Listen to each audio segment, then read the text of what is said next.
Strawberry Fields Forever is one of the Beatles' most famous songs. This iconic site in Liverpool, immortalised by the Beatles, is run and maintained by the Salvation Army.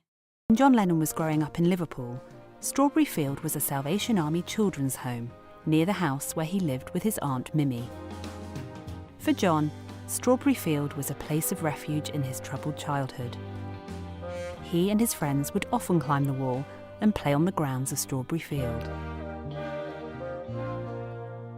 Many years later, at the height of his creative powers, John would cast his mind back to his childhood days to write one of the Beatles' most memorable songs. Him and a group of lads used to come and whistle for the girls, and unfortunately we had a very large tree in the garden with a thick brand that they used to sit on and whistle to the girls. John Lennon was a good lad, really. He was a nice lad, old John. He was very good.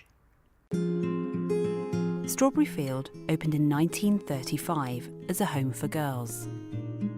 By the 40s and 50s, the place had expanded to welcome boys.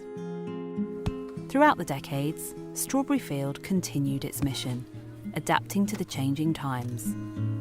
When they first came in, they were frightened little objects and worried about whether they were doing the right thing or not, you know. But eventually they learnt to trust us, and we saw them grow up and they were able to be happy. In 1980, John Lennon was shot dead in New York. 4 years later, his wife Yoko fulfilled a promise she had made to her son Sean and travelled to Liverpool to visit Strawberry Field. She arrived and there was all the press, and they went and met the children. She bought some little gifts for the children and a beautiful picture of her and John.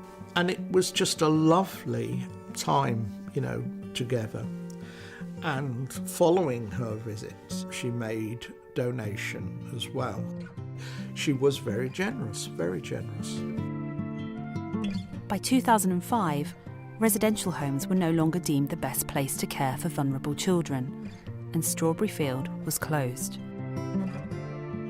It had been a place of refuge, a loving home for some of Liverpool's most vulnerable children for nearly 70 years. But the Salvation Army is keeping the Strawberry Field legacy alive. Plans are on their way to reopen Strawberry Field. At its core, it will house a training centre for young people with learning disabilities, a field in which the Salvation Army has wide experience.